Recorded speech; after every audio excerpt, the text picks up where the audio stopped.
El fantasma de Canterville, de Oscar Wilde. Leído por Carmen Will.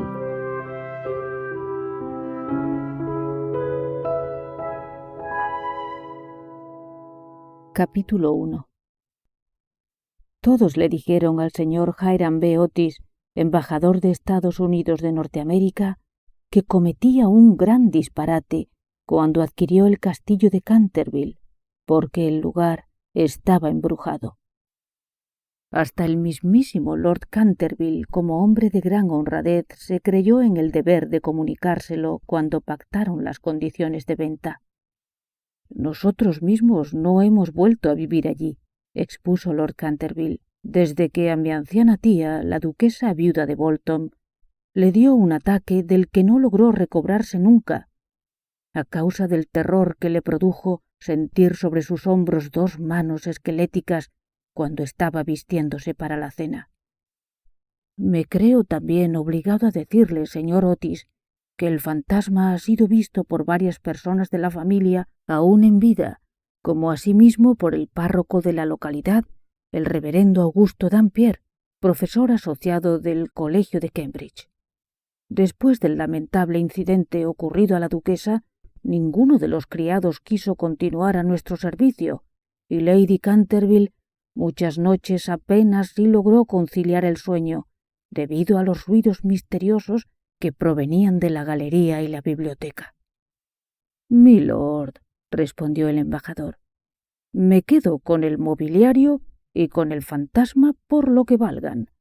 Procedo de un país moderno donde tenemos todo lo que se puede adquirir con dinero, y dada la diligencia de nuestros bravos compatriotas en divertirse por todo el viejo mundo y en robarles a ustedes sus mejores cantantes y actrices, sospecho que si hubiera habido algún fantasma en Europa ya lo tendríamos en Norteamérica, en un museo o en una barraca de feria».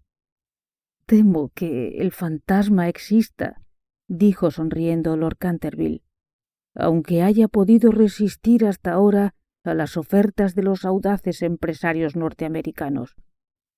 Ha dado pruebas sobradas de su existencia desde hace 3 siglos, desde 1584 exactamente, y cada vez que alguna persona de la familia va a morir, no deja de aparecer. Si vamos a eso, lo mismo hace el médico de familia, Lord Canterville. Pero los fantasmas, amigo mío, no existen, y supongo que la naturaleza no habrá hecho una excepción en favor de la aristocracia inglesa. Se ve que ustedes, los norteamericanos, son muy aficionados a la naturaleza», contestó Lord Canterville, no alcanzando a comprender exactamente la última observación del señor Otis. «Pero tanto mejor, si no le importa a usted tener un fantasma en casa. Yo, por mi parte, se lo he advertido. Le ruego que no lo olvide». Pocas semanas después se legalizó la venta, y al finalizar la temporada el embajador y su familia se trasladaron al castillo de Canterville. La señora Otis, que de soltera como Lucrecia Tappan de la calle 53 había sido una de las bellezas más celebradas de Nueva York, era a la sazón una hermosa señora de edad madura con unos ojos magníficos y un perfil sobrio. Muchas damas norteamericanas, cuando abandonan su país natal, adoptan una enfermedad crónica, imaginando que ello es una forma del refinamiento europeo. La señora Otis nunca había caído en este error. Poseía una espléndida constitución y una vitalidad realmente extraordinaria, como que en muchos sentidos era absolutamente inglesa y un ejemplo vivo de que en realidad hoy día nada nos separa de los Estados Unidos como no sea el idioma, naturalmente. Su hijo mayor, bautizado con el nombre de Washington por sus padres en un rapto de patriotismo que el interesado lamentara toda su vida, era un muchacho rubio y bien parecido, que dirigiendo el cotillón en el casino de Newport durante 3 años consecutivos, había hecho méritos bastantes para ingresar en la diplomacia norteamericana, sin contar que aun en el mismo Londres era conocido como un excelente bailarín. Las gardenias y la nobleza eran su única debilidad, por lo demás, extremadamente razonable.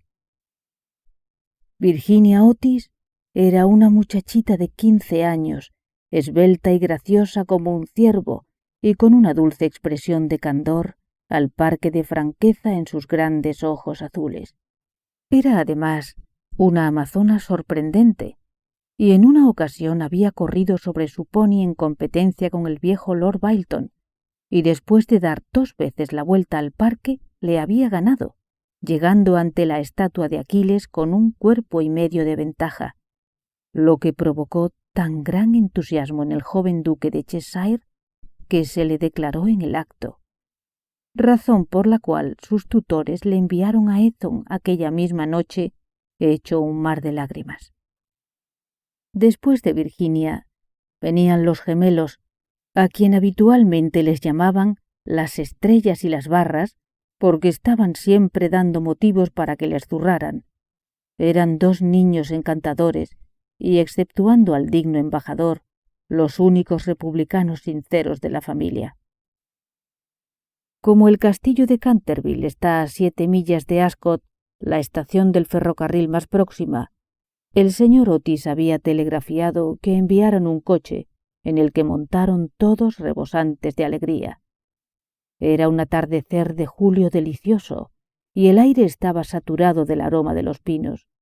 De vez en cuando se oía el dulce arrullo de las palomas, y entre los helechos susurrantes se entreveía la bruñida pechuga de un faisán. Ardillas diminutas les atisbaban al paso desde las hayas, y los conejos huían precipitadamente entre la maleza y cuesta arriba de las lomas mugosas con el rabillo tieso. Pero cuando entraron en la avenida del castillo de Canterville, el cielo se encapotó inesperadamente. Una extraña quietud pareció invadir la atmósfera.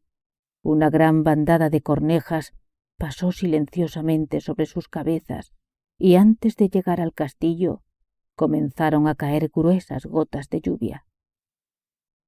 De pie en la escalinata les aguardaba una anciana pulcramente ataviada con un vestido de seda negra y una cofia y delantal blanco. Era la señora Amney, el ama de llaves, en cuyo puesto había sido respetada por la señora Otis en atención a las reiteradas instancias de Lady Canterville. La señora Amney, a medida que iban bajando, les saludaba con una profunda reverencia, diciendo de la manera más primorosa a la antigua usanza: «Bienvenido sea al castillo de Canterville». Atravesaron en pos de ella el magnífico vestíbulo Tudor y entraron en la biblioteca, una habitación grande, baja de techo y revestida de roble oscuro, con una amplia vidriera de colores al fondo. El té estaba servido, y una vez que se hubieron despojado de los abrigos de viaje, se sentaron y comenzaron a mirar alrededor, mientras la señora Amney les servía.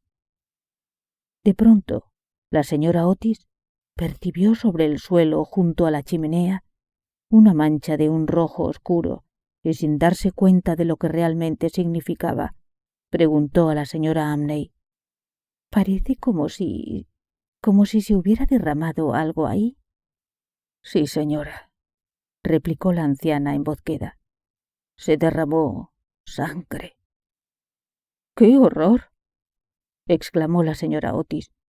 «No está bien que haya manchas de sangre en un salón. Es preciso limpiarla inmediatamente». La anciana sonrió y en el mismo tono grave y misterioso añadió: «Es la sangre de Lady Eleonora de Canterville, que fue asesinada por su propio marido en ese mismo sitio el año 1575. Sir Simon la sobrevivió 9 años y desapareció repentinamente del modo más misterioso. No se logró encontrar su cuerpo, pero su alma en pena continúa rondando por el castillo. La mancha de sangre ha sido muy admirada por los turistas y visitantes, pero es imposible hacerla desaparecer». «¡Qué tontería!», exclamó Washington Otis. «El quitamanchas campeón marca Pinkerton la hará desaparecer al momento. Y antes de que la aterrorizada anciana hubiera podido intervenir, se hincó de rodillas y comenzó a restregar el piso con una barrita que parecía de cosmético negro. Al cabo de unos instantes no quedaba el menor rastro de la mancha de sangre. «Ya sabía yo que el Pinkerton es infalible», exclamó Washington en tono de triunfo, mirando a su alrededor a la familia, que le admiraba como correspondía. Pero no había acabado de pronunciar estas palabras cuando un relámpago formidable iluminó el oscuro aposento y un trueno pavoroso los hizo a todos ponerse en pie estremecidos, en tanto que la señora Amney se desmayaba. «¡Qué clima tan horrible!», dijo el embajador, encendiendo tranquilamente un enorme cigarro. «Supongo que en estos viejos países están tan superpoblados que no puede haber buen tiempo para todos. Siempre he pensado que la emigración es el único recurso para Inglaterra». «Querido Hiram», exclamó la señora Otis, «¿qué vamos a hacer con una mujer que se desmaya?» «Cargárselo en cuenta con los platos rotos», contestó el embajador. «Te aseguro que no volverá a desmayarse». Y en efecto, pocos momentos después la señora Amney volvió en sí, pero no había duda que estaba extraordinariamente emocionada, y con voz serena advirtió al señor Otis que se preparase a presenciar calamidades en el castillo.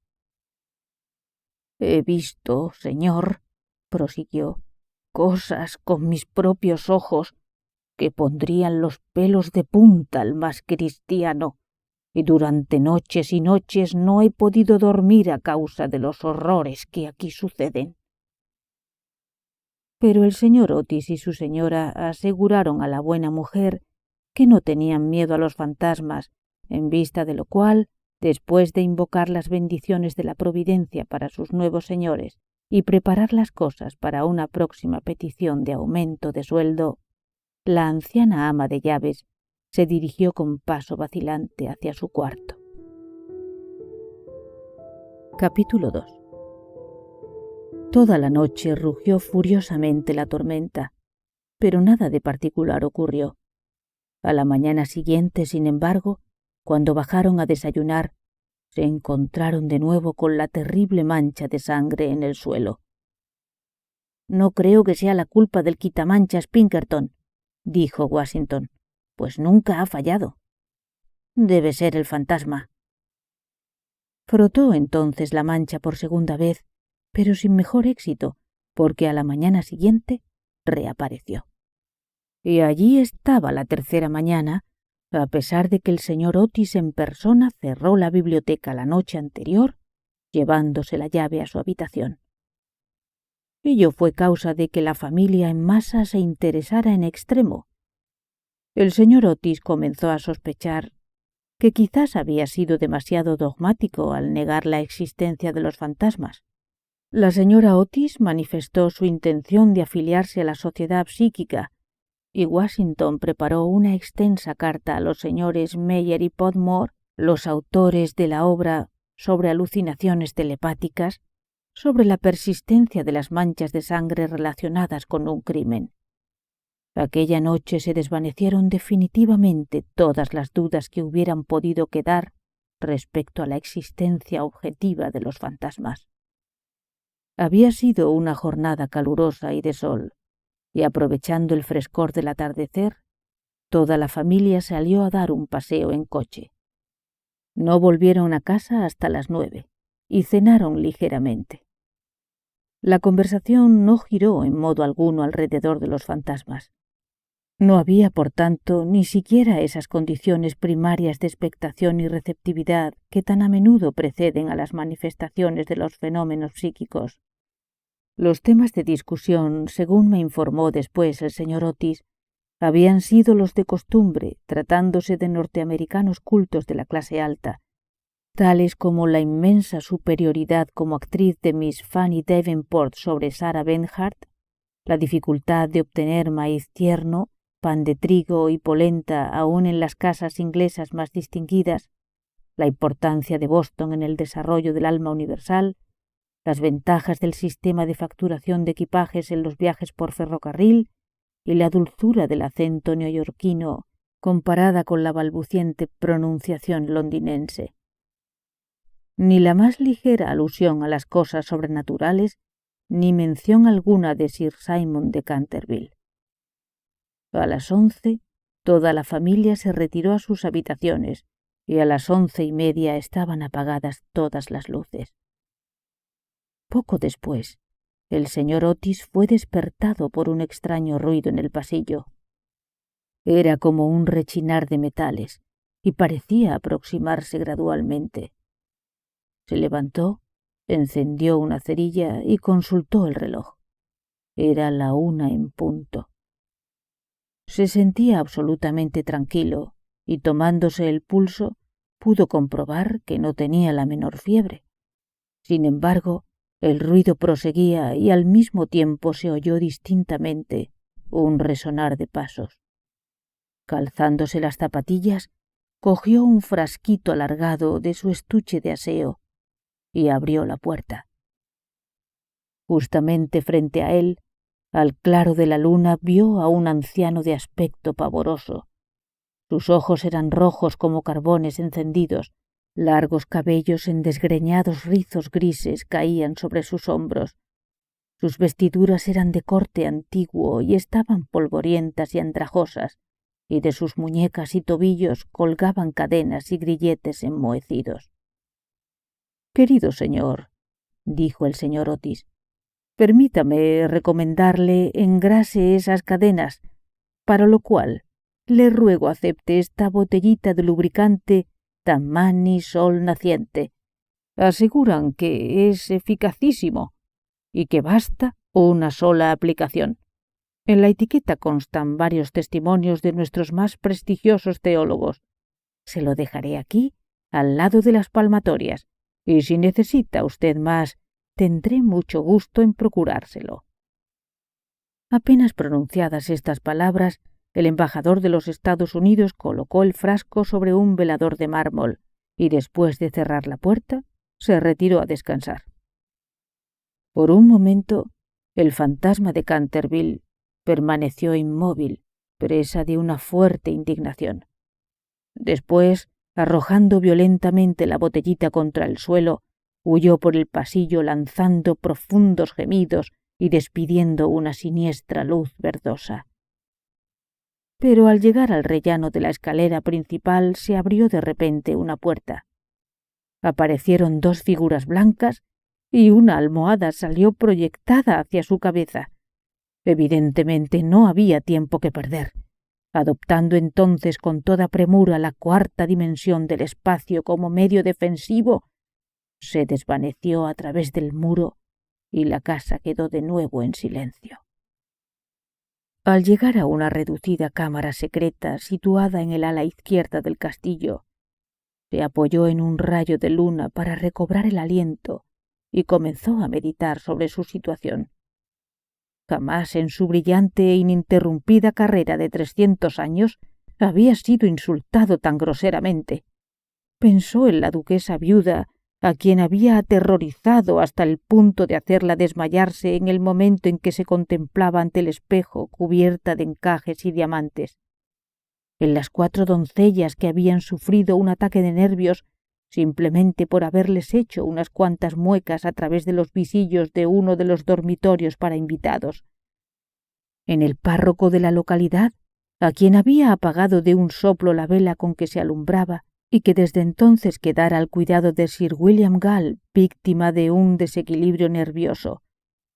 Y en aquella anciana Madame de Tremouillac, que al despertar una mañana temprano se encontró en su cuarto con un esqueleto sentado en un sillón junto al fuego, leyendo su diario de vida, lo que la tuvo recluida en el lecho durante 6 semanas, con un acceso de fiebre cerebral, y la hizo, una vez restablecida, reconciliarse con la Iglesia y abandonar todo comercio con el famoso escéptico Monsieur de Voltaire. Recordó la noche terrible en que se encontró medio ahogado en su habitación al malvado Lord Canterville, con la sota de diamantes hundida en el gaznate, confesando poco antes de morir que había estafado unas 50.000 libras a Charles James Fox, y jurando que era el fantasma quien se la había hecho tragar. Todas sus memorables hazañas se le veían a la memoria, desde la del mayordomo que se pegó un tiro en la despensa por haber visto una mano verde llamar al cristal de la ventana, hasta la de la bella Lady Staffield, a quien condenó a llevar continuamente una cinta de terciopelo negro alrededor del cuello para ocultar la huella de 5 dedos marcados como a fuego sobre su nítida piel, y que acabó por suicidarse en el estanque de carpas situado al final de la Avenida del Rey. Con todo el egotismo entusiasma del verdadero artista, pasó revista a los hechos más notables de su vida y sonrió amargamente para sí mismo al recordar su última aparición en el papel de Rubén el Rojo o el Niño Estrangulado, su debut en Gibeón el Flaco o el Vampiro del Páramo de Bexley, y el éxito que había tenido un delicioso atardecer de junio jugando simplemente a los bolos con sus propios huesos en el campo de tenis. Y que después de todo esto viniesen unos infames yanquis a la moderna a ofrecerle el lubricante sol naciente y a tirarle almohadas a la cabeza. La cosa era absolutamente intolerable, sin contar que no se registraba en la historia un solo caso de fantasma que hubiese sido tratado tan descortésmente. Decidió, por tanto, vengarse. Y allí se estuvo hasta que apuntó el día en actitud de profunda meditación. Capítulo 3. La mañana siguiente, cuando la familia Otis bajó a desayunar, se discutió detenidamente a propósito del fantasma. El embajador de los Estados Unidos estaba, lógicamente, un tanto molesto al ver que el fantasma no se había dignado a aceptar su presente. «No me guía», declaró, «el menor deseo de molestar personalmente al fantasma, y debo comunicarles que, considerando el mucho tiempo que ha vivido en esta casa, me parece poco correcto que se le arrojen almohadas al pasar». Observación muy justa que, lamento decirlo, hizo estallar en carcajadas a los gemelos. «Por otra parte», prosiguió, «si continúa negándose a utilizar el lubricante sol naciente, nos veremos en el duro trance de tener que privarle de sus cadenas, porque con un ruido semejante sería imposible dormir». Pero en toda la semana no volvieron a ser molestados. Lo único que les intrigaba era la renovación continua de la mancha de sangre en el piso de la biblioteca. Era realmente extraño, pues por la noche siempre cerraba el señor Otis con llave la puerta y trancaba las ventanas cuidadosamente. También la rara mutabilidad de la mancha, que semejante a un camaleón cambiaba de color con frecuencia, provocó numerosos y variados comentarios. Unas mañanas era de un rojo oscuro, casi cobrizo, otras tornábase vermellón, más tarde de un púrpura violento, y en una ocasión en que se reunieron para decir las oraciones familiares con arreglo a los simples ritos de la Iglesia Episcopal Reformada Norteamericana Independiente, la encontraron de un brillante verde esmeralda. Estos cambios caleidoscópicos regocijaban a la familia extraordinariamente, y con ese motivo se cruzaban apuestas todas las noches. La única persona que no tomaba parte en estas bromas era la dulce Virginia, que por razones explicables se sentía muy afligida cuando veía la mancha de sangre, y la mañana que apareció verde esmeralda estuvo a punto de llorar. El fantasma hizo su segunda aparición el domingo por la noche. Hacía poco que se había acostado toda la familia cuando se produjo una gran alarma causada por un estrépito horroroso procedente del vestíbulo. Bajaron precipitadamente y se encontraron con que una gran armadura se había desplomado y todas las piezas estaban desperdigadas por el suelo, mientras el fantasma de Canterville se frotaba las rodillas con expresión de agudo dolor. Los gemelos, que llevaban consigo sus cerbatanas, le dispararon 2 proyectiles con esa puntería que sólo se adquiere mediante una larga y concienzuda práctica contra el profesor desde los pupitres de la escuela. Mientras tanto, el embajador de los Estados Unidos le apuntaba con su revólver y, con arreglo a la fórmula californiana, le invitaba a levantar las manos en alto. El fantasma se incorporó bruscamente con un alarido de rabia y se desvaneció ante sus ojos como una niebla, apagando al pasar la vela que llevaba Washington Otis y dejándolos sumidos en la más completa oscuridad. Al llegar a lo alto de la escalera, ya recobrado, se decidió a ensayar su célebre y satánica carcajada, que en más de una ocasión le fuera extremadamente útil. Se cuenta que bastó para hacer encanecer en una sola noche la peluca de Lord Raker, y fue sin ningún género de duda causa de que renunciasen antes del mes reglamentario 3 institutrices francesas de Lady Canterville. Lanzó entonces su más horrenda carcajada hasta hacer resonar las viejas bóvedas. Pero apenas se habían distinguido tan pavorosos ecos, se abrió una puerta y apareció la señora Otis envuelta en una bata celeste. «Temo que se encuentre usted indispuesto», dijo. «Aquí le traigo un frasco de tintura del doctor Dobell. Si se trata de una indigestión, verá usted cómo le alivia». El fantasma le lanzó una mirada furiosa y comenzó a hacer los preparativos necesarios para transformarse en un enorme perro negro, hazaña que le había procurado justa fama y a la que siempre atribuyó el médico de la familia la idiotez incurable del tío de Lord Canterville, el honorable Thomas Horton. Pero un rumor de pasos que se aproximaban le hizo desistir de sus diabólicos propósitos. Se contentó con hacerse vagamente fosforescente, desvaneciéndose al fin con un tétrico gemido en el momento en que los gemelos se le venían encima. Al entrar en sus habitaciones, se sintió profundamente abatido y cayó presa de la más violenta agitación. La vulgaridad de los gemelos y el grosero materialismo de la señora Otis eran sin duda extraordinariamente desagradables. Pero lo que más le afligía era el no poder ya soportar la cota de mallas. Había contado con que, aun tratándose de norteamericanos a la moderna, la aparición de un espectro armado les haría estremecerse, aunque solo fuera por respeto al poeta nacional Longfellow, cuya poesía graciosa y sugestiva en más de una ocasión le había ayudado a matar el tiempo cuando los Canterville estaban en la ciudad. Además, se trataba de su propia armadura. La había llevado con gran éxito en el torneo de Kenilworth, donde fue elogiado nada menos que por la misma reina Isabel I de Inglaterra.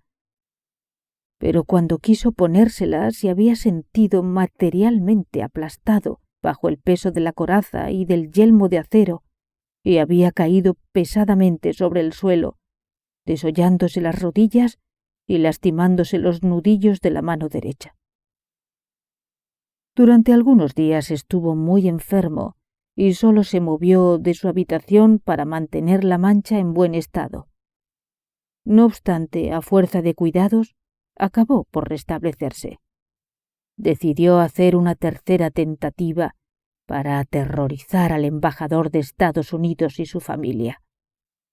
Escogió para su aparición el viernes 17 de agosto y dedicó la mayor parte del día a revisar su guardarropa. Se decidió al fin por un doblado sombrero de pluma roja, un sudario rizado en las muñecas y el cuello y un puñal herrumbroso. Al anochecer se desencadenó una terrible tormenta.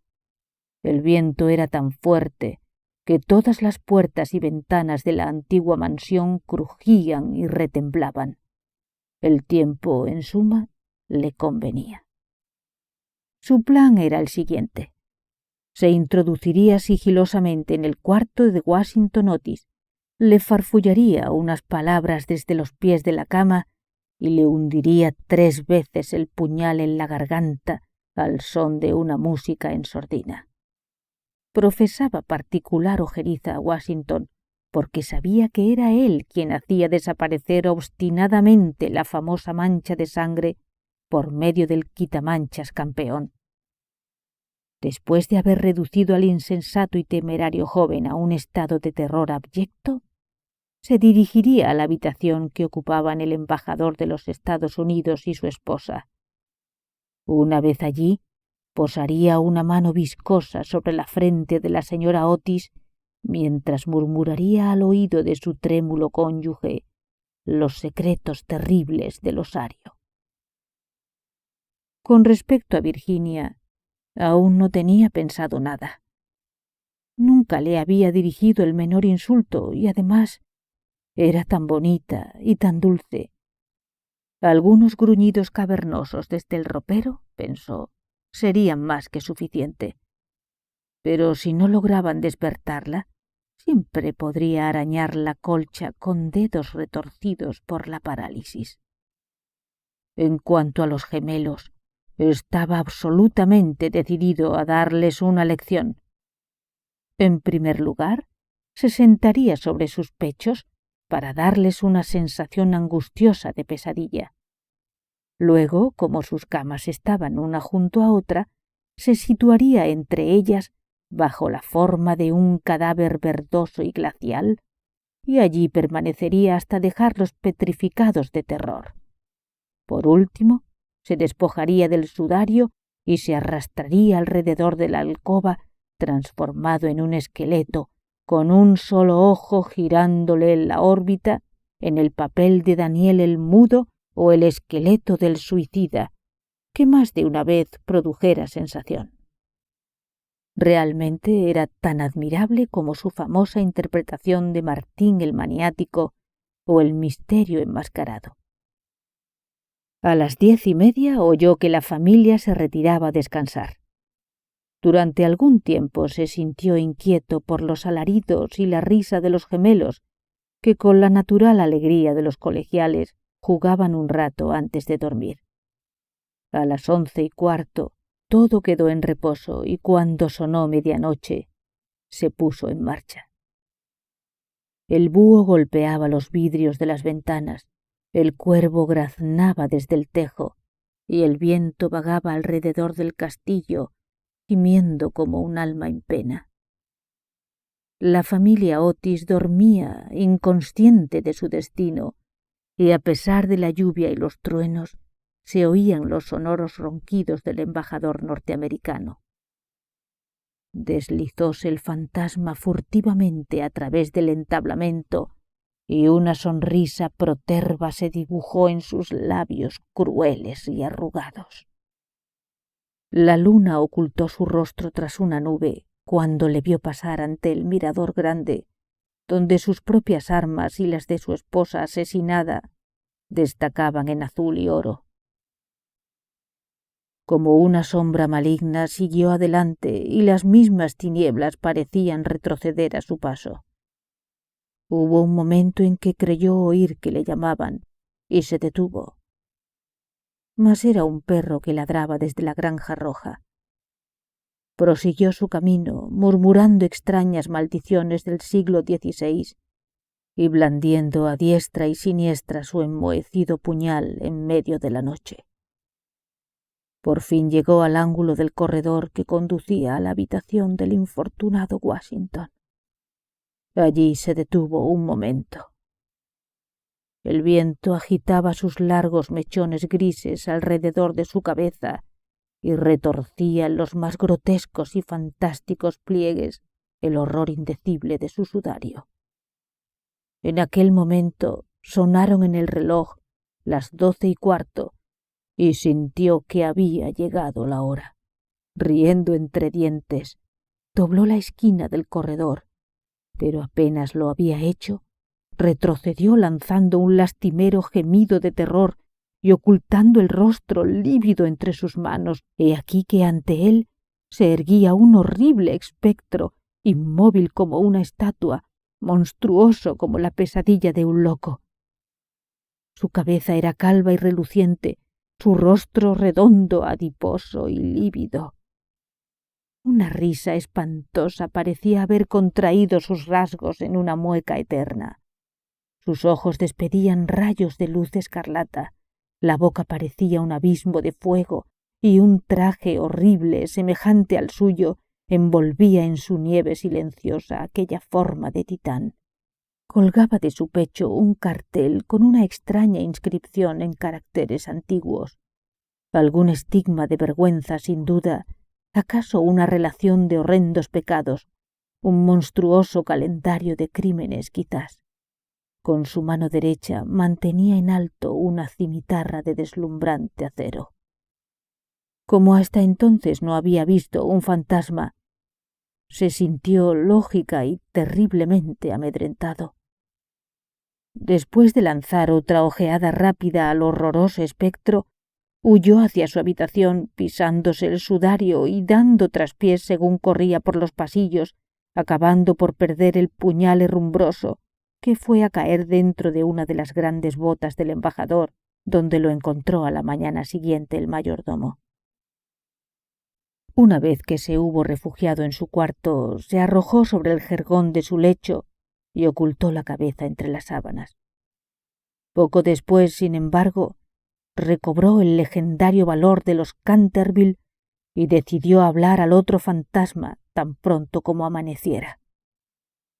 En consecuencia, apenas la aurora plateaba la cima de los montes, se dirigió hacia el sitio en que sus ojos habían contemplado por primera vez al espantoso fantasma, pensando que, después de todo, 2 fantasmas valían más que uno, y que con la ayuda de su nuevo amigo podría luchar más confiadamente contra los gemelos.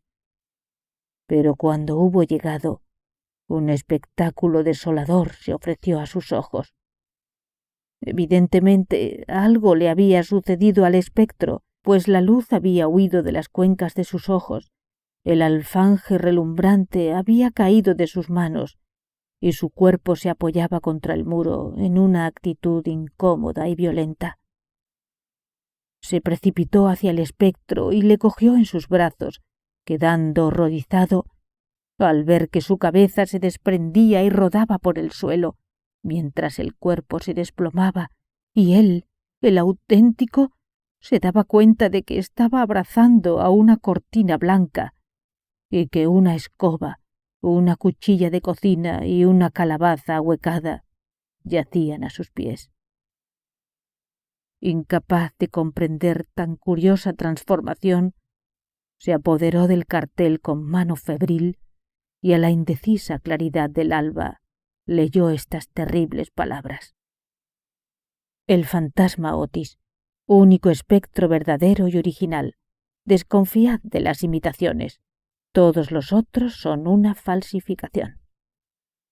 En un relámpago de perspicacia comprendió toda la verdad.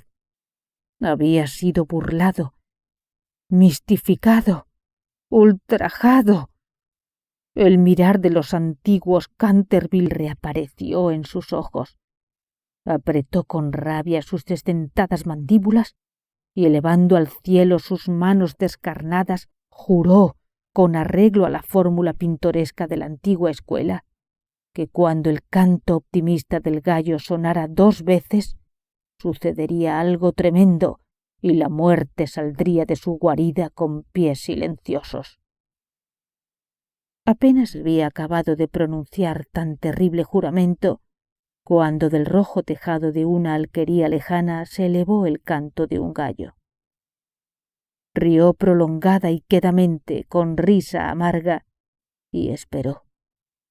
Hora tras hora permaneció esperando, pero el gallo, no se sabe por qué misteriosas razones, no volvió a cantar.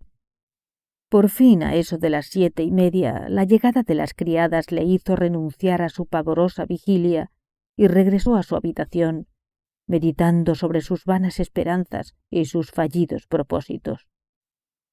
Una vez allí, consultó antiguos libros de caballería a los que era muy aficionado y pudo comprobar que el gallo había cantado 2 veces siempre que se empleó tal juramento. El diablo cargue con ese maldito avechucho, murmuró. En mis buenos tiempos me hubiera precipitado contra él, lanza en ristre, y le hubiera hecho cantar de nuevo, aunque fuesen las agonías de la muerte. Dicho esto, se retiró a un confortable ataúd de plomo y allí permaneció hasta el anochecer. Capítulo 4. Al día siguiente, el fantasma se sentía muy débil y fatigado. La vida de excitación que llevaba desde hacía 4 semanas comenzaba a surtir sus efectos. Tenía los nervios completamente desquiciados y el menor ruido le hacía sobresaltarse. Durante 5 días permaneció en sus habitaciones, decidiéndose por último a renunciar a la mancha de sangre en la biblioteca. Si a los Otis no les gustaba, es que indudablemente eran indignos de ella. Era sin duda alguna gente que vivía en un nivel de vida inferior y materialista, incapaces de apreciar el valor simbólico de los fenómenos sensibles. La cuestión de las apariciones y el desarrollo de los cuerpos astrales era ya otra cosa, realmente fuera de su radio de acción. Era deber suyo ineludible manifestarse en la galería una vez por semana y farfullar desde el ancho mirador todos los viernes 1 y 3 de cada mes, y la verdad es que no veía medio de eludir honrosamente sus obligaciones. Es cierto que su vida había dejado mucho que desear, pero, en cambio, era extremadamente escrupuloso en todo lo relacionado con lo sobrenatural. Consecuentemente, durante los 3 sábados que siguieron, cruzó la galería como de costumbre entre medianoche y las 3 de la madrugada, tomando todo género de precauciones para no ser visto ni oído. Quitándose las botas, caminaba lo más levemente que podía sobre el viejo entarimado carcomido. Se ponía una amplia capa de terciopelo negro que le cubría por completo, y tenía buen cuidado de engrasar las cadenas con el lubricante sol naciente. Fuerza es reconocer que sólo tras prolongadas vacilaciones se decidió a adoptar este último medio de protección, aprovechando una noche que la familia se hallaba reunida en el comedor para deslizarse en la alcoba del señor Otis y hurtar el frasco. En un principio se sintió algo humillado, pero luego fue lo suficientemente razonable para comprender que aquel invento merecía todos los elogios y que en cierto modo favorecía sus planes. Pero a pesar de su irreprochable conducta, no le dejaban tranquilo. Le ponían cuerdas atravesadas en el pasillo que le hacían tropezar en la oscuridad, y en una ocasión que se había ataviado para el personaje de Isaac el Negro o el cazador de los bosques de Hogley, se dio un tremendo batacazo al pisar una rebanada de mantequilla que habían puesto los gemelos a la entrada de la estancia de los tapices en el descanso superior de la escalera. Este último agravio le irritó de tal modo que decidió hacer un último esfuerzo para afirmar su dignidad y situación social, resolviendo visitar a los 2 muchachos la noche próxima en su famoso papel de Ruperto el Temerario o el Conde Descabezado. Hacía más de 70 años que no había usado este disfraz. Desde el día en que había asustado de tal manera a la encantadora Lady Barbara Modish, que la hizo romper sus relaciones con el bisabuelo del actual Lord Canterville y fugarse con el apuesto Jack Castleton, después de declarar que por nada del mundo accedería a formar parte de una familia que permitiera a un fantasma tan horrible pasearse por la terraza al anochecer. El pobre Jack fue muerto poco después por Lord Canterville en un duelo a pistola efectuado en Wandsworth, en tanto que Lady Bárbara moría de dolor en Tunbridge Wells antes de que transcurriera un año, de manera que había sido por todos conceptos un éxito completo. Era, sin embargo, un papel de muy difícil caracterización, si se me permite emplear semejante expresión escénica en relación con uno de los más grandes misterios de lo sobrenatural, o para hablar en términos más científicos, del mundo extrafísico. Necesitó más de 3 horas para llevar a cabo todos los preparativos. Al fin todo estuvo listo, y la verdad es que quedó muy contento de su apariencia. Las grandes botas de montar que hacían juego con el traje le estaban un tanto holgadas, y solo logró encontrar una de las 2 pistolas de palo. En conjunto quedó bastante satisfecho, y a la 1:15 en punto se filtró a través de la pared en dirección a la galería. Al llegar a la habitación ocupada por los gemelos, llamada la alcoba azul por el color de sus colgaduras, se encontró con la puerta justamente entornada. Deseando hacer una entrada sensacional, la abrió bruscamente de par en par, recibiendo a continuación un gran jarro de agua que le caló hasta los huesos, faltando muy poco para que le hundiera el hombro izquierdo. Acto seguido, oyó unas risas ahogadas procedentes del lecho. Sus nervios sufrieron una sacudida tan violenta que huyó hacia su habitación lo más deprisa que pudo, y al día siguiente se vio obligado a guardar cama a consecuencia de un fuerte resfriado.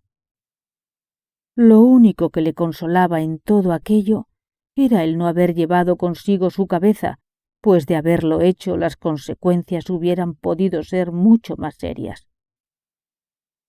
Renunció desde entonces a toda esperanza de amedrentar a aquella grosera familia norteamericana y se limitó a recorrer los pasillos, calzado de silenciosas babuchas, con una espesa bufanda roja liada al cuello por temor a las corrientes, y armado de un arcabuz en previsión de posibles agresiones de los gemelos. Pero aún faltaba el golpe de gracia que sobrevino el 19 de septiembre. Había bajado al vestíbulo pensando que allí, por lo menos, estaría seguro de no ser molestado, y se distraía haciendo irónicas observaciones sobre las grandes fotografías Saroni del embajador de los Estados Unidos y su esposa, que ocupaban ahora el lugar de los antiguos retratos de la familia de los Canterville. Iba vestido sencilla pero decorosamente, con un amplio sudario maculado por el verdín de los cementerios. Se había sujetado las mandíbulas con una tira de lienzo amarillo y llevaba consigo una linterna sorda y un azadón de sepulturero. En una palabra, iba ataviado de Jonás el insepulto o el ladrón de cadáveres de la granja de Chertsey, una de sus más notables creaciones, que por más de un motivo jamás olvidarían los Canterville, pues fue la verdadera causa de la querella que tuvieron con su vecino, Lord Rufford. Eran poco más o menos las 2:15 de la madrugada, y al parecer todo reposaba en el castillo. Sin embargo, cuando se dirigía hacia la biblioteca para ver si quedaba algún rastro de la mancha de sangre, de repente se destacaron de un rincón oscuro 2 sombras que, agitando curiosamente los brazos sobre sus cabezas, se le vinieron encima gritándole al oído «¡Bú!». Presa de un terror pánico, cosa nada extraña en semejantes circunstancias, se precipitó hacia la escalera donde le aguardaba Washington Otis con la gran manguera de riego. Al verse así acorralado por sus enemigos, se desvaneció a través de la estufa de hierro, que afortunadamente para él no estaba encendida, y a través de las tuberías y conductos de humo tuvo que abrirse camino hasta su cuarto. Llegó en un estado terrible de suciedad, desorden y desesperación. Después de lo sucedido, no volvió a emprender ninguna nueva expedición nocturna. Los gemelos le estuvieron acechando en varias ocasiones y sembraron los corredores con cáscaras de nuez noche tras noche, con gran indignación de sus progenitores y de los criados. Pero todo fue en vano. Era evidente que su amor propio se sentía tan mortificado que había decidido no reaparecer. El señor Otis volvió, por tanto, a enfrascarse en su gran obra sobre la historia del Partido Demócrata que comenzara hacía 3 años. La señora Otis organizó un picnic que fue el asombro de toda la comarca. Los muchachos se dedicaron a jugar al lacrosse, al póker y demás juegos nacionales de Norteamérica, y Virginia a pasear a caballo por los alrededores en compañía del duquesito de Cheshire, que vino a pasar en el castillo de Canterville la última semana de vacaciones. Era opinión general que el fantasma había desaparecido, y con este motivo el señor Otis escribió una carta a Lord Canterville, quien le contestó congratulándose de la noticia y enviando sus mejores saludos a la digna esposa del embajador. Se equivocaban, sin embargo, los Otis. El fantasma seguía habitando el castillo. Aunque inválido por el momento, no se sentía de ningún modo dispuesto a que las cosas quedaran así, menos ahora cuando supo que entre los invitados se encontraba el duquesito de Cheshire, cuyo tío abuelo, Lord Francis Tilton, había apostado en una ocasión 100 guineas con el coronel Carbury a que jugaría a los dados con el fantasma de Canterville, hallándosela al día siguiente tendido en el suelo de la sala de juego con un ataque de parálisis tal que, aunque llegó a una edad avanzada, no pudo desde entonces pronunciar otra palabra que el 6 doble. El caso fue muy comentado en su tiempo, aunque, como es natural, por respeto a los sentimientos de dos familias linajudas, se hizo todo lo posible por ocultarlo. Se puede hallar una relación minuciosa de todas las circunstancias relacionadas con este asunto en el 3er tomo de las memorias de Lord Tuttle sobre el príncipe regente y sus amigos. El fantasma, por tanto, se sentía naturalmente anheloso de demostrar que no había perdido su influencia sobre los Stilton, a los que además le unía un lejano parentesco, pues una prima hermana suya había estado casada en segundas nupcias con el señor de Buckley, del que, como todo el mundo sabe, descienden en línea recta los duques de Cheshire. Hizo, en consecuencia, todos sus preparativos para aparecerse al enamorado de Virginia en su famosa creación del monje vampiro o el benedictino exangüe, interpretación tan horrible que cuando la anciana Lady Startup la presenció una noche fatal del año nuevo de 1764, estalló en los más penetrantes alaridos que culminaron en un violento ataque de apoplejía, falleciendo a los 3 días después de desheredar a los Canterville, sus parientes más próximos, y delegar toda su fortuna a su farmacéutico de Londres. A última hora, sin embargo, el terror que le inspiraban los gemelos hizo que no abandonara sus habitaciones y el duquesito pudo dormir en paz bajo el dosel de plumas del dormitorio real y soñar tranquilamente con Virginia. Capítulo 5.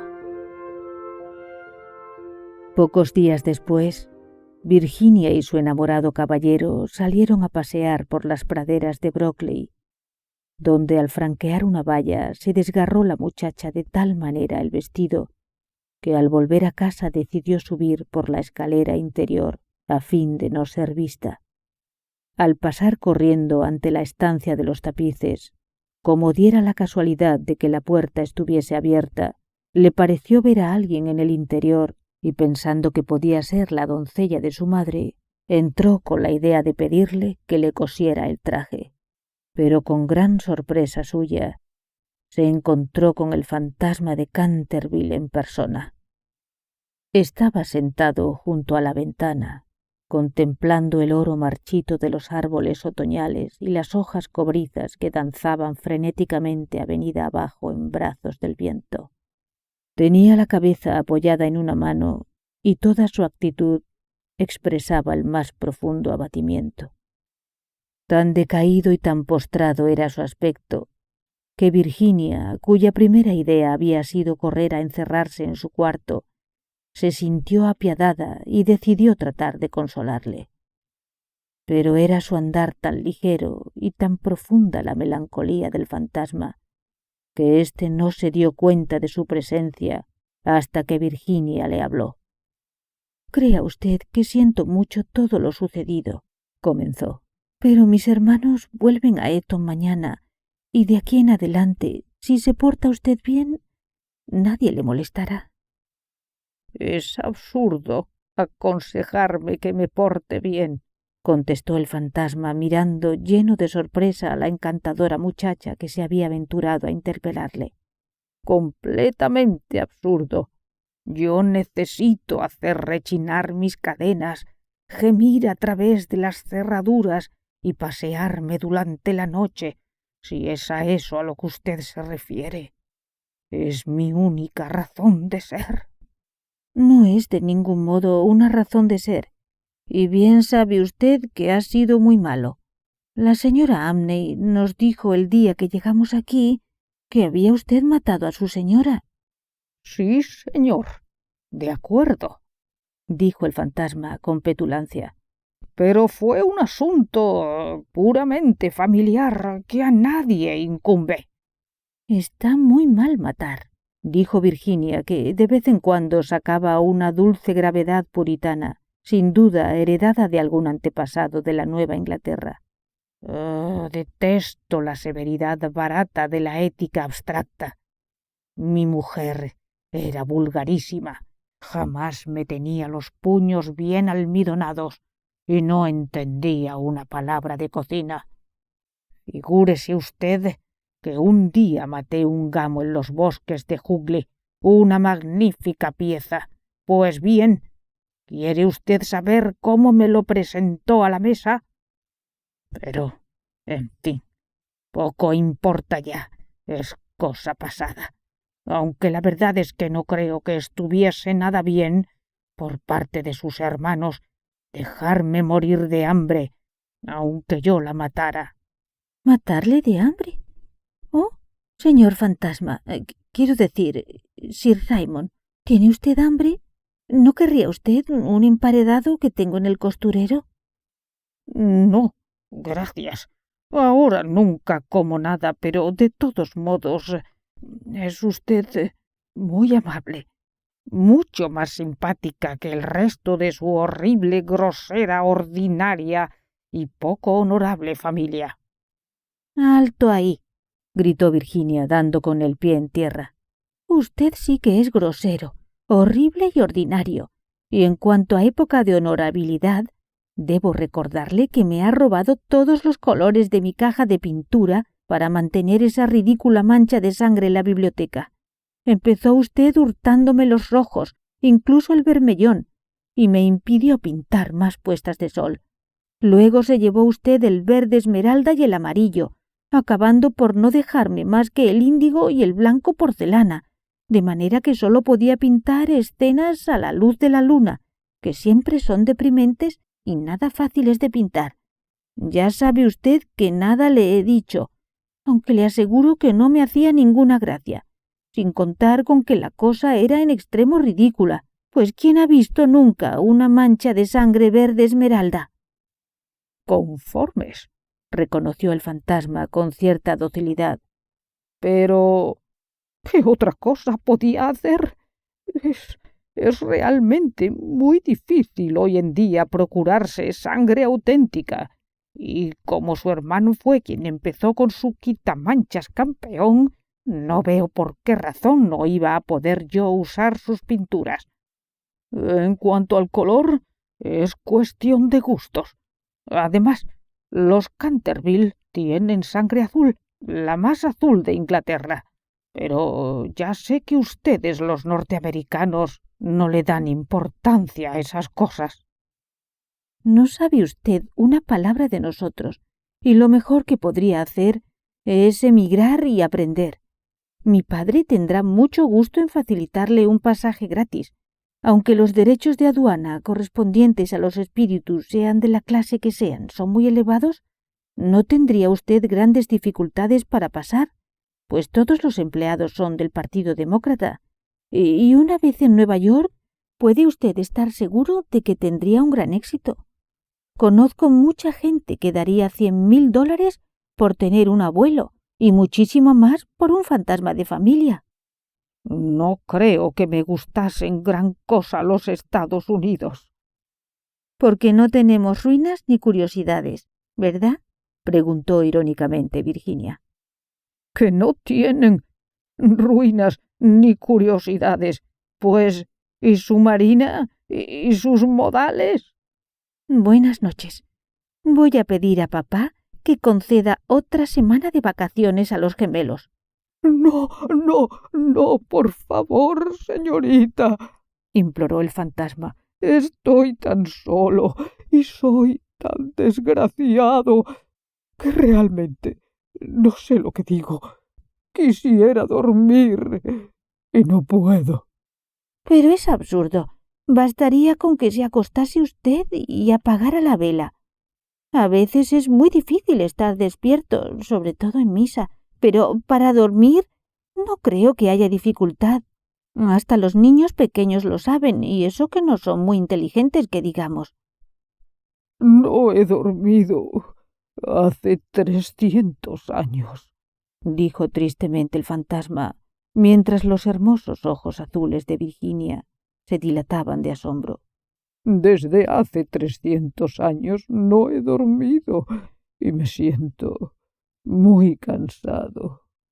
Virginia se puso seria y sus labios temblaron como pétalos de rosa. Acercándose a él y arrodillándose a su lado, contempló su vieja faz arrugada. «Pobre fantasma», murmuró.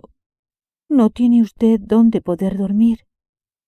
«Allá, lejos, más allá del pinar», murmuró el fantasma en voz queda y soñadora. «Hay un jardín pequeño. Crece en él una hierba espesa y alta. En él se abren las pálidas estrellas de la cicuta. En él canta el ruiseñor toda la noche. Toda la noche canta, y la fría luna de cristal mira la tierra, y el tejo secular extiende sus brazos gigantescos sobre los durmientes». Los ojos de Virginia se humedecieron de lágrimas y ocultó el rostro entre las manos.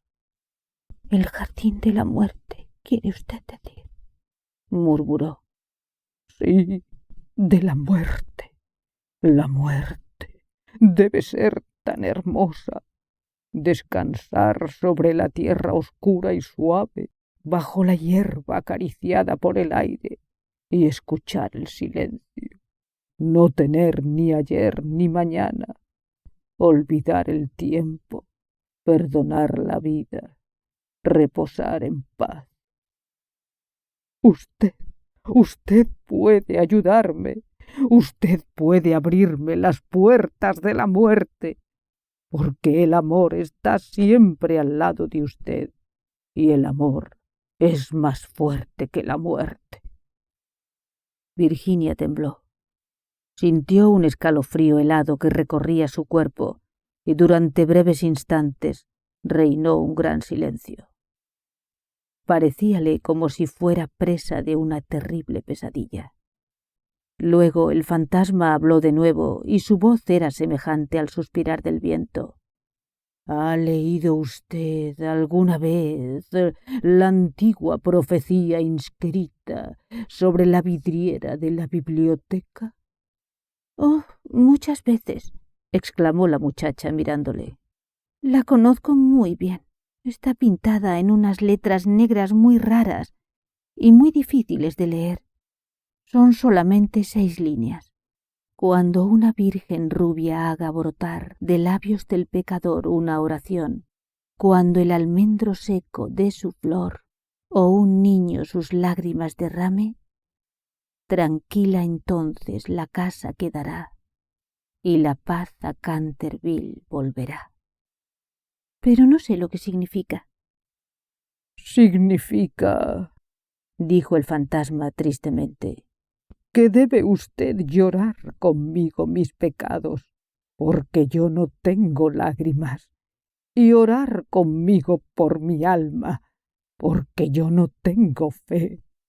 Y entonces, si ha sido usted siempre dulce, buena y compasiva, el ángel de la muerte tendrá piedad de mí.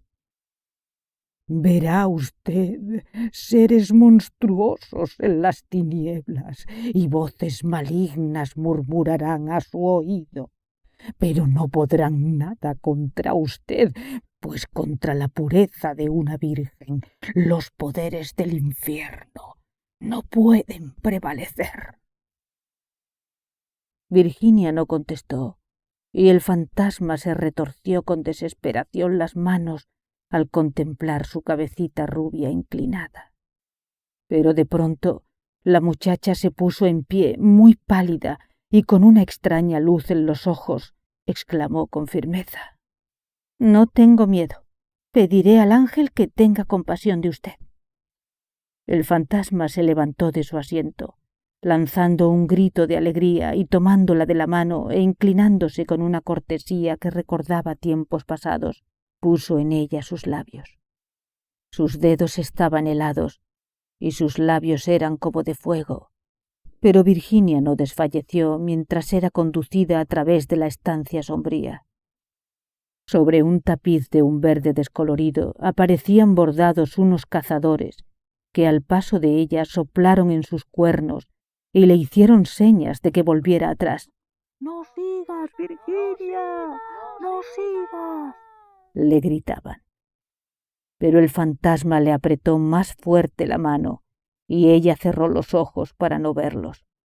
Monstruos horribles con cola de lagarto y ojos saltones hacíanle muecas desde la esculpida chimenea y murmuraban: «Cuidado, Virginia, cuidado, quizá no te volvamos a ver». Pero el fantasma se deslizaba más rápidamente y Virginia no les prestó oído. Cuando llegaron al final de la estancia, el fantasma se detuvo y murmuró algunas palabras que Virginia no pudo entender. Abrió entonces los ojos y vio que el muro se desvanecía lentamente como una bruma y una oscura caverna se abría ante ella. Un vendaval helado les envolvió y Virginia sintió que alguien le tiraba del vestido. ¡Deprisa, deprisa!, gritó el fantasma, ¡o será demasiado tarde! Y en un abrir y cerrar de ojos, el muro se cerró tras ellos y la estancia de los tapices quedó vacía. Capítulo 6. Unos 10 minutos después sonó la campana para el té, y como Virginia no bajase, la señora Otis envió a uno de los criados a avisarle. El criado volvió a los pocos instantes y dijo que no había logrado encontrar a la señorita Virginia por ninguna parte. Como tenía la costumbre de ir todas las tardes al jardín a coger flores para la cena, la señora Otis no se alarmó al principio, pero como dieran las 6 y Virginia no apareciese, se sintió realmente intranquila y envió a los muchachos en su busca, mientras ella y el señor Otis la buscaban por toda la casa. A las 6:30 volvieron los muchachos y dijeron que no habían logrado encontrar ni el más leve rastro de su hermana. Habían llegado todos al mayor grado de excitación y no sabían qué hacer, cuando el señor Otis recordó de repente que hacía algunos días había dado permiso a una banda de gitanos para que acampasen en el parque. Se encaminó sin pérdida de tiempo hacia Blackbell Hollow, donde sabía que se hallaban, acompañado de su hijo mayor y de 2 mozos de la alquería. El duquesito de Cheshire, que estaba loco de ansiedad, suplicó que le permitieran acompañarlos, pero el señor Otis no se lo consintió por temor a lo que pudiera suceder. Al llegar al lugar en cuestión, se encontraron con que los gitanos habían partido, siendo evidente que la marcha había sido precipitada, pues las hogueras aún estaban encendidas y algunos platos diseminados sobre la hierba. Después de ordenar a Washington y a los 2 mozos que recorrieran los alrededores, se dirigió precipitadamente al castillo y desde allí telegrafió a todos los inspectores de policía de la provincia, encargando que se buscara a una muchacha que había sido raptada por unos vagabundos gitanos. Luego ordenó que le trajeran de nuevo su caballo, y después de haber encargado insistentemente a su mujer y a los 3 muchachos que cenasen, se fue a todo galope por el camino de Ascot con un lacayo. Apenas llevaban recorridas un par de millas, cuando sintió que alguien galopaba tras él, y volviéndose, vio al duquesito que se acercaba sobre su yegua, con el rostro encendido y sin sombrero. «Lo siento mucho, señor Otis», dijo el mozo con voz entrecortada, «pero no me será posible cenar mientras Virginia no aparezca. No se enfade usted conmigo, se lo ruego. Si hubiera usted permitido nuestras relaciones el año pasado, no hubiera sucedido esto. Pero no me mandará usted volverme, ¿verdad? No me sería posible». El embajador no pudo menos que sonreír al escuchar las palabras del joven, conmoviéndole en extremo el afecto que demostraba por Virginia, e inclinándose, le dio cariñosamente unos golpecitos en el hombro y dijo: «Está bien, Cecil. Si no quiere usted volverse, venga conmigo, pero será preciso que compremos un sombrero al llegar a Ascot». «Al diablo el sombrero. Lo que necesito es encontrar a Virginia», exclamó riendo el duquesito, y galoparon hacia la estación. Una vez allí, el señor Otis preguntó al jefe si había visto en el andén alguna muchacha que respondiera a las señales de Virginia, pero el jefe no pudo darle razón. No obstante, telegrafió a todas las estaciones de la línea y le aseguró que se ejercería una estrecha vigilancia. Después de haber comprado un sombrero para el duquesito en una tienda que estaban ya cerrando, el señor Otis decidió llegar hasta Bexley, un pueblo a unas cuantas millas de distancia, que según parece era un lugar muy frecuentado por los gitanos a causa de su cercanía a la ciudad. Allí despertaron al guarda rural, quien no pudo facilitarles información alguna, y después de haber recorrido toda la localidad, se volvieron por donde habían venido, y llegaron al castillo alrededor de las 11, muertos de cansancio y transidos de dolor. Washington y los gemelos les esperaban a la puerta con linternas, pues la avenida estaba muy oscura. Tampoco ellos habían logrado descubrir el menor rastro de Virginia. Los gitanos fueron alcanzados en las praderas de Brooklyn, pero Virginia no estaba con ellos. Por otra parte, habían justificado la partida repentina, explicando que, habiendo equivocado la fecha en que tenía lugar la feria de Cherton, tuvieron que levantar el campamento precipitadamente a fin de no llegar tarde. Además, demostraron gran sentimiento al enterarse de la desaparición de Virginia, agradecidos como estaban al señor Otis por haberles permitido acampar en el parque. 4 de la tribu se habían quedado con ellos para contribuir a las pesquisas. Se vació el estanque de las carpas y todo el castillo fue registrado palmo a palmo sin el menor resultado. Era evidente que, al menos por aquella noche, Virginia estaba perdida para su familia. En un estado de profundo abatimiento, el señor Otis y los muchachos se dirigieron hacia el castillo, seguidos de un criado con los 2 caballos y el pony. En el vestíbulo se encontraron con un grupo de servidumbre aterrada, y en la biblioteca, tendida sobre un diván, yacía la pobre señora Otis casi fuera de sí de ansiedad y terror, con la doncella a la cabecera humedeciéndole de continuo la frente con agua de colonia. El señor Otis de inmediato insistió en que debía tomar algo sólido y ordenó que sirvieran la cena para todos. Fue una comida fúnebre en la que apenas se despegaron los labios. Los mismos gemelos querían demasiado a su hermana para no sentirse consternados. Cuando hubieron terminado, el señor Otis, a pesar de las súplicas del duquesito, mandó que todo el mundo se fuera a la cama, diciendo que no se podía hacer ya nada aquella noche y que telegrafiaría por la mañana a Scotland Yard pidiendo que le mandaran inmediatamente algunos detectives. Pero en el momento preciso en que salían del comedor, comenzaron a dar las 12 en el reloj de la torre, y cuando hubo sonado la última campanada, se oyó de pronto un chasquido.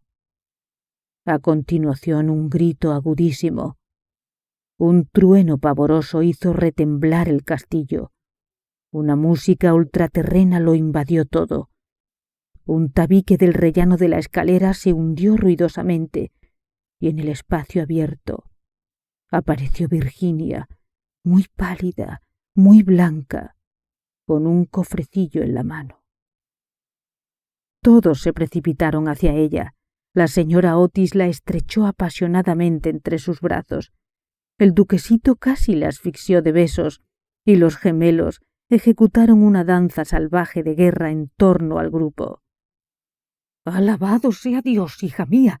¿Dónde has estado?», dijo el señor Otis, no sin cierta irritación, con la idea de que todo había sido una broma insensata.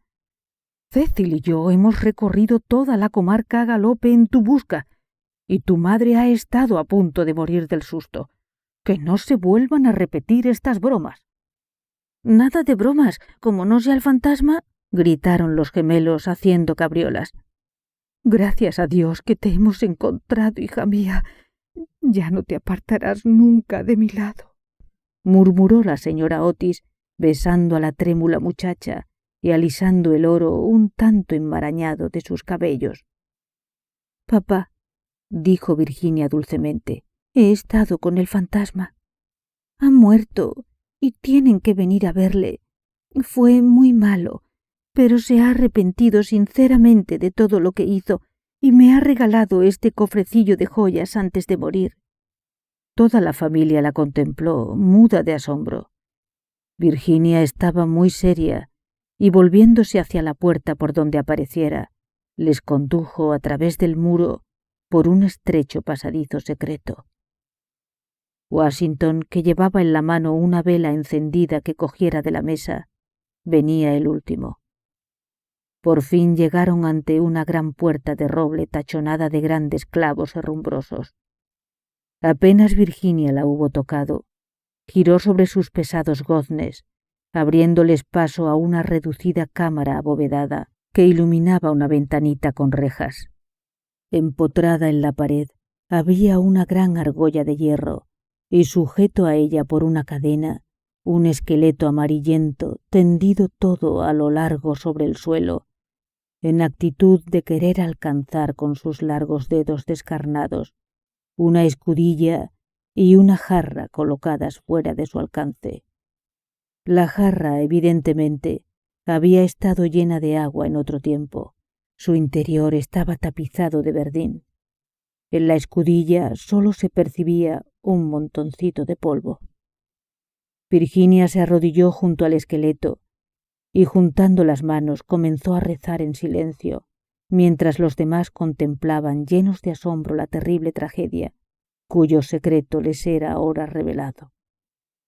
«¡Bravo!», gritó de repente uno de los gemelos que había estado mirando por la ventana para saber en qué parte del castillo estaba situada aquella habitación.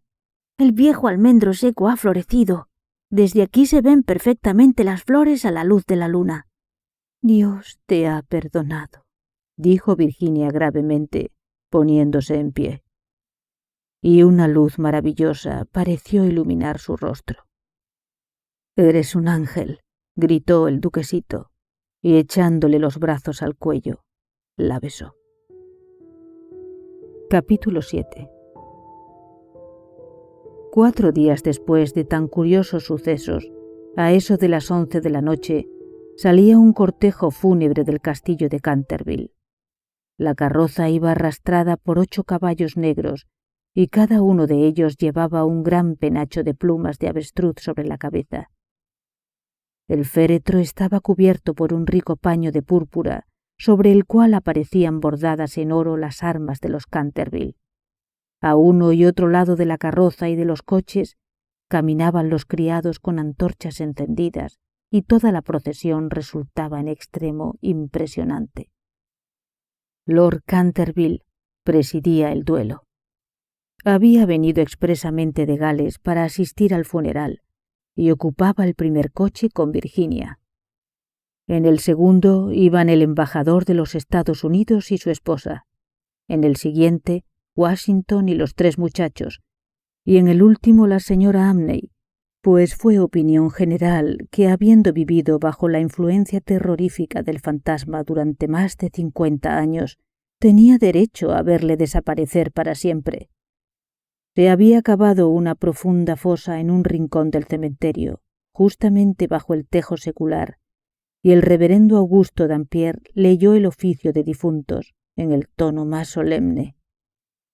Una vez terminada la ceremonia, los criados apagaron las antorchas, como era tradicional en la familia Canterville, y en el momento en que el féretro era descendido a la fosa, Virginia se adelantó y colocó sobre él una gran cruz de flores de almendro, blancas y rosadas. En aquel preciso instante, la luna surgió tras de una nube, inundando el cementerio con su plata silenciosa, y en un lejano matorral comenzó a cantar un ruiseñor. Pensó Virginia en la descripción que le hiciera el fantasma del jardín de la muerte, y sus ojos se llenaron de lágrimas.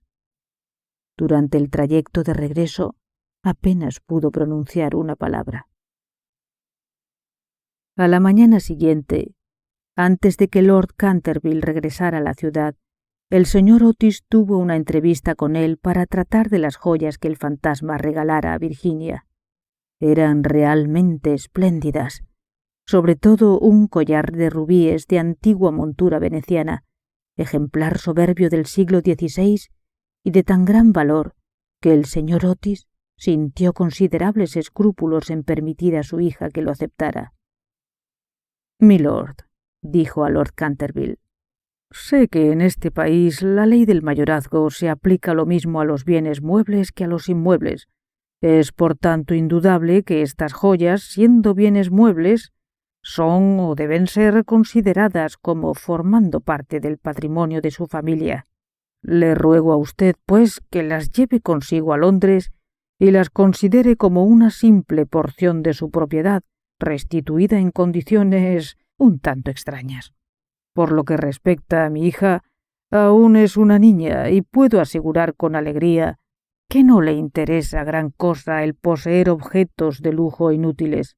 Sé, además, por la señora Otis, cuya autoridad en materia de arte no es desdeñable, pues ha tenido la suerte de pasar en su mocedad varios inviernos en Boston, que estas piedras tienen un gran valor y que si se pusieran a la venta alcanzarían un alto precio.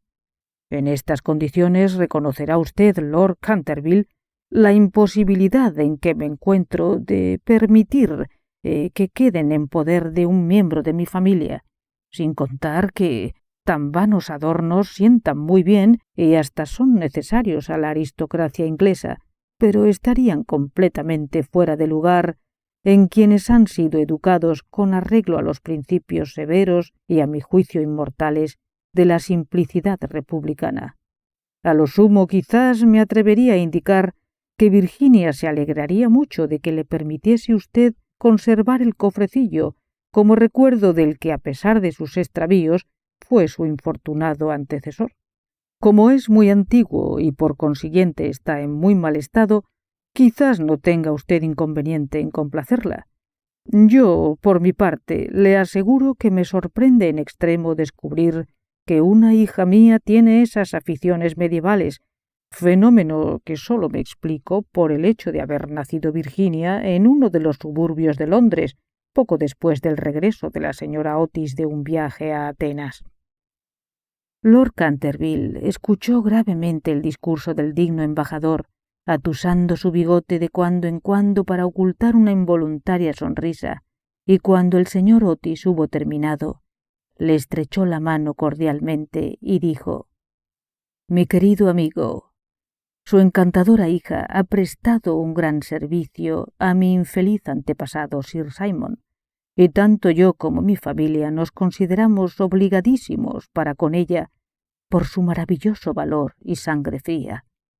Las joyas le pertenecen de derecho, sin contar que si yo fuera tan egoísta que me permitiera despojarla de ellas, estoy seguro de que el maligno viejo no tardaría ni una quincena en salir de la tumba para hacerme la vida imposible.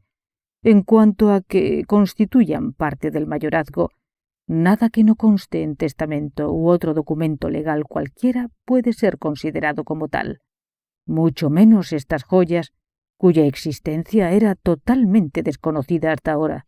Así, le aseguro a usted que tengo el mismo derecho a ellas que su mayordomo, y también creo poder asegurarle que cuando la señorita Virginia sea mayor, no le disgustará lo más mínimo tener unas cuantas cosas bonitas que ponerse.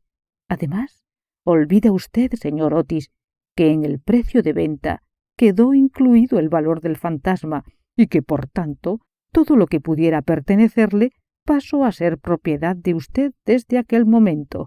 Por muy activo que se mostrara Sir Simon en la galería durante la noche, desde el punto de vista legal estaba absolutamente muerto y, una vez cerrado el trato, quedó de su absoluta propiedad. Al señor Otis le disgustó en extremo la negativa de Lord Canterville y le suplicó que meditase de nuevo su decisión. Pero el generoso aristócrata se mantuvo firme en ella y acabó por convencer al embajador que permitiera a su hija aceptar el regalo que le hizo el fantasma. Cuando en la primavera de 1890 fue presentada en la primera recepción de la reina con motivo de su boda la joven duquesa de Cheshire, sus joyas fueron motivo de general admiración. Virginia tuvo su corona, que es el premio con el que se recompensa a todas las niñas norteamericanas buenas, y tan pronto como tuvo edad para ello, la casaron con el duquesito. Eran ambos tan encantadores y se querían tanto que todo el mundo se alegró de este matrimonio, a excepción de la vieja marquesa de Dumbleton, que había intentado atrapar al duque para una de sus 7 niñas solteras, dando nada menos que 3 comidas costosísimas con este fin. Aunque parezca extraño, también el señor Otis constituía otra excepción, pues aunque sintiera extraordinario afecto personal por el duquesito, teóricamente era enemigo de los títulos y, para emplear sus propias palabras, no dejaba de temer que, en medio de las influencias deprimentes de una aristocracia frenética de placer, pudieran olvidarse los verdaderos principios de la simplicidad republicana.